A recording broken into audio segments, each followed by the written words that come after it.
ከእስልምና ወደ ክርስትና የመጣው የሂዝቦላ ወታደር። በጦርነት ውስጥ ክርስቶስን ያየው የሂዝቦላ ወታደር ሂዝቦላን ያናደደው ውሳኔ አቡጣሊቅ አዚዝ ማን ነው? ጦርነት ውስጥ ያየው ራእይ ምን ነበር? አቡጣሊቅ አዚዝ ክርስቲያን እንዴት ሊሆን ቻለ? በዚህ ዝግጅት ይህን አስደናቂ ታሪክ ያገኙበታልና እስከ መጨረሻው ድረስ ይከታተሉ። ለቻናሉ አዲስ ለሆናችሁ ሰብስክራይብ እንድታረጉ እየጋበዝኩኝ ወደ ቪዲዮው እናልፋለን። የተወለድኩት በሊባኖስ ዋና ከተማ ቤሩት ነው። ከልጅነቴ ጀምሮ በትምህርት ቤትና በአካባቢዬ ማህበረሰብ ስለ እስራኤል መጥፎነት ከሚነገረኝ በላይ በፍልስጤምና በሙስሊም ጎረቤት ሀገራት ላይ እስራኤል የምታደርገው ጉዳት በግልጽ እየታየኝና እየተመለከትኩኝ ነው ያደርኩት። ታሪክ በመሆኑ እስራኤልንና አይሁዶችን የምዋጋበትና በጦርነት ተሰልፌ የምዋጋበትን ጊዜና አጋጣሚ እየፈለኩ ነው።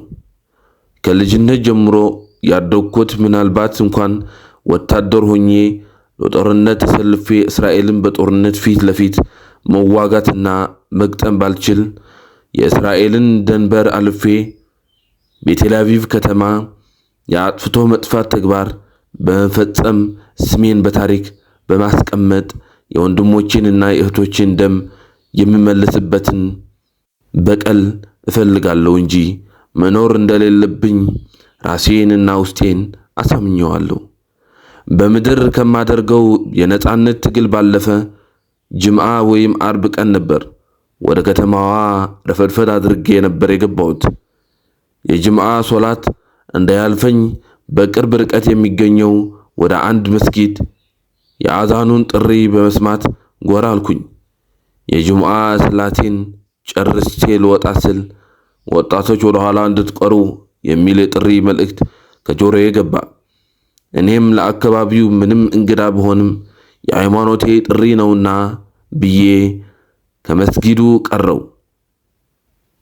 ያ ለዘመናት ፈልገው እና ስናፍቀው የነበረው እስራኤልን አግኝቼ የምበቀልበትን ትግል መስመር የሚያስዘኝን ትግል የንቅናቄ መድረክን በመስጊድ ውስጥ አገኘሁት። በሊባኖስ ደቡባዊ ክፍል እስራኤልን በሚያዋስናት ድንበር አቅራቢያ ያሉ ወጣቶች ተሰባስበው ሂዝቦላ የተባለ የትጥቅ ትግል የሚያደርግ የነጻነት ጦር አቋቁመዋል። ፈቃደኛ ወጣቶችን በመመልመል በማስተማርና ማሰልጠን ለግዳጅ ብቁ የሚሆን ወጣት በማደራጀት ላይ እንዳሉ ለመጀመሪያ ጊዜ ሰማው። እኔ ብቻ ሳልሆን መላው የሊባኖስ ሕዝብ ይህን የሚፈልገው ጉዳይ ስለነበር ያለምንም ማቅማማት እስራኤልን ለመግጠም ሂዝቦላ የተባለውን የጦር ክፍል ተቀላቀልኩ። በድርጅቱ ውስጥ ቆይታዬ እየረዘመ ዓላማዬ እየጠነከረ እና እየጸና ሲመጣ እስከ ላይኛው የድርጅቱ አመራር ሐሰን ንስሩላ ድረስ የመተዋወቅና የመቀራረብ እድሉ እያገኘሁ መጣው። አሁን ግልጽና ትክክለኛ መስመር ጉዞ ላይ እገኛለሁ። በነጻነት ትግሉ ላይ ከ20 ዓመት በላይ የቆየ ልምድ እና ጥንካሬ እኔ አቡጣሊቅ አዚዝ ይጃለሁ። ከዕለታት አንድ ቀን እስራኤላውያን በኃይል ወደ ያዙት የጎላን ኮረብታማ ቦታ ለመዋጋት ምስጢራዊና ስውር ተልእኮ ተሰጥቶን በተባለው የእስራኤል ጦር ሰፈር ላይ መዋጋት ጀመር። ከዛ በኋላ ነው እጅግ ደምግባት ያለው የመልኩና የልብሱ ውበት በህልም እንጂ በእውን ዓለም የማይገኝ ተኮር ብለው ቢያዩት የማይቻል ግርማ ሞገስ ያለው ግራና ቀኝ ያሉ እጆቹ ላይ ደም የችንካር የሚመስል ቁስል ያለው ሰው ለማለት የሚከብድ የንጉሥ መልክ ያለው ኃያል ሰው ተመለከትኩ። አሁን በዚህ ጦርነት ውስጥ ይሰማኝ የነበረውን የጥይትና የከባድ መሳሪያ እሩምታና ከፍተኛ ፍንዳታዎች ጆሮዬ እየራቀ ቤሩት ውስጥ እያለው ክርስቲያኖች በቤታቸው የሚሰቅሉት የኢየሱስ ክርስቶስን መልክ ያለው ይመስላል። ፀጉሮቹ በትከሻው ላይ ወርደዋል። ከዓይኖቹ የሚወጡት የስሜት እይታዎች እናት እንኳን በስስት የምትወደውን ልጇን ከምታየው የፍቅር እይታ በላይ ነው። ፈገግ ያለ ወይም የሚስቅ ገጽታ የለውም። ብቻ ግን በርህራሄና በፍቅር የሚመለከት ደግሞም ትኩር ብለው ለመመልከት ዓይንን አቅም የሚያሳጣ ከንጉሥም በላይ የሆነ የመወደድ የመፈራት ግርማ ሞገስን ያለው አይነት ነው። ከፊት ለፊቴ የምመለከተው አይናገርም፣ ግን ትኩር ብሎ ይመለከተኛል። ከኋላውና ከፊቱ የሚወጡት መዓዛ ያለውበትን ስፍራ እና አካባቢ በሙሉ እያወደው ይገኛል። እንደ ዕጣን ያለ የሚመስል ልዩ የሆነ ግሩም መዓዛ በአፍንጫዬ እየገባ ነፍሴ ከፍርሃት ከመንቀጥቀጥ ወደ ሐሴት ወደ ደስታ ወይም ጠጥቶ ልቡ በሐሴት እንደሚሞላ ሰው እየሆንክ እገኛለሁ። ይህ ቤሩት ያሉ በርካታ ኦርቶዶክስ ክርስቲያኖች በመጽሐፍ ቅዱሳቸው ኢየሱስ ክርስቶስ እያሉ ስሙን ሲጠሩት የምሰማው አይደለምን አልኩኝ። እሱ ነው እንጂ ይህ ግርማ ሞገስ እጅግ የከበረ ንጉሥ እጁን ማን ጎድቶት ነው የጠባሳ ምልክት የሚታየን? በእርግጠኝነት ተሰቀለ፣ ከሞት ተነሳ የሚሉት ኢየሱስ ነው። እዚህ ምን ይሰራል? ለምንድን ነው ተኮር ብሎ የሚመለከተኝ? ከእኔ አንዳች ነገር የሚፈልግ ይመስላል። በዙሪያዬ ያሉ ወታደሮች አይታያቸውም መሰል ትጥቃቸውን እና ሙሉ መሳሪያቸው ይዘው በአጠገቡ ይሮጡ ሲሄዱና ሲያልፉ ይታየኛል። እኔ ግን መሄድና መንቀሳቀስ አልቻልኩም። ብቻ ግን ስራመድ አይታየኝም እንጂ በአየር ላይ እየተሳፈፈ ወደ እኔ ሲቀርብ ወዳለሁበት ምሽግ ሲጠጋ ይታየኛል። ከእግሮቹ በታች እንደሚፈላ ውሃ እየተባዘተ ደመና እግሮቹን ሸፍነውታል። የመብረቅ ብልጭታ የሚመስል ነገር ከመላ ሰውነቱ ሲወጣ ይታየኛል። ይበልጥ እየቀረበ እየተጠጋ መጣ። አሁን ፍርሃቴና ጭንቀቴ እየጨመረ መጣ። ሲናገር አይታየኝም፣ ከንፈሮቹም አይንቀሳቀሱም። ነገር ግን እንደ ነጎድጓድ ያለ ድምፅ በጆሮዬ አስተጋባ። ይህንን ቅንዓትን እና ለወገኖችህ ያለህን መቆርቆር ለእኔና ለወንጌል አገልግሎት እንድታረገው እፈልጋለሁኝ እና የያዝከውን መሳሪያ ጣለው የሚል ድምፅ በጆሮዬ ሳይሆን በልቤ ማዳመጥ እስኪመስለኝ ድረስ ራሴ ስቼ ጭልጥ ብዬ ሰመመን በሚመስል ነገር ተሰወርኩኝ።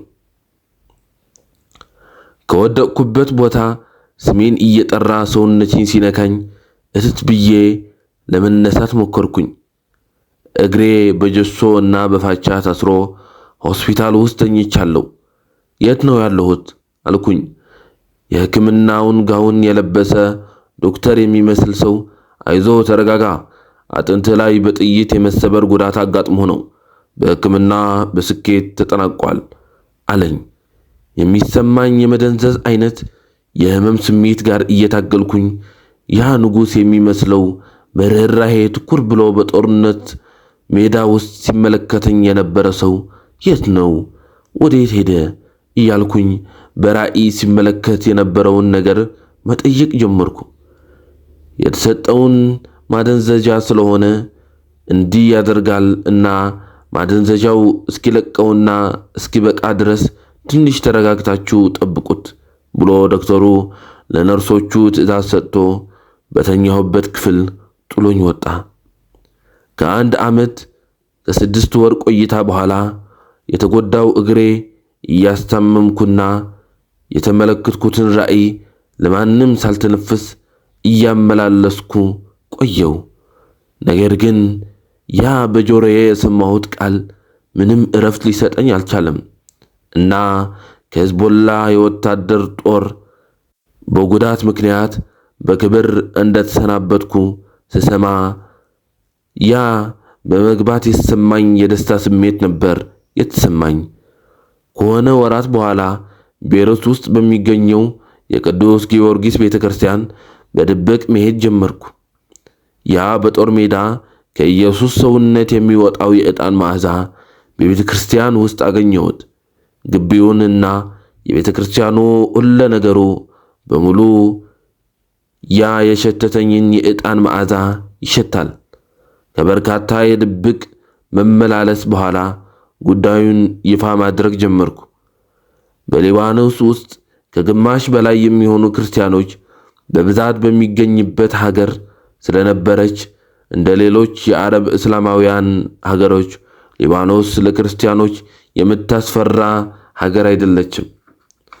ከሆነም ደግሞ በሺዓዎች የሚመራው የሂዝቦላ ታጣቂ ቡድን በዚህ ጉዳይ ጠበቅ ያለ አመራር ስለነበረው የማደርገው ነገር ዋጋ እንደሚያስከፍለኝ አውቃለሁ። ቢሆንም ግን ያ ያየሁት ራእይ እና የሰማሁት ድምፅ ሁሌ እረፍት እያሳጣኝ ስለነበር ቤይሩት በሚገኘው ቅዱስ ጊዮርጊስ ቤተክርስቲያን ውስጥ ለሚገኙት ለአንድ ካህን በመንገር ተገላገልኩት። ተነፈስኩኝ። ከውስጤ አንዳች ነገር ሲቀልኝ ውስጤ ታወቀኝ። እሳቸውም እስክትመጣ እየጠበቅኩኝ ነበር። እኔም እንዳንተ መተኛት አልቻልኩም አሉኝ። ግራ ገባኝ። ምን ማለት ነው አልኳቸው። ልጄ የክርስቶስ ጥሪ እንቅልፍ አያስተኛም አሉኝ። እኔም እንዴት ከሂዝቦላ ወታደር የሚመጣ ወታደር አስተምረህ አስረድተህ አጥምቅ ትለኛለህ እያልኩ ሌሊት ሁሌ ከጌታ ጋር እነጋገር ነበር በማለት ስለ ጉዳዩ አብራርተው ነገሩኝ። ለካ እኔ አቡ ጣሊቅ አዚዝ እንዲሁ በአጋጣሚ እንዲሁ በዘፈቀደ ወደ ክርስትና እንድመጣ ጌታ አልፈቀደም።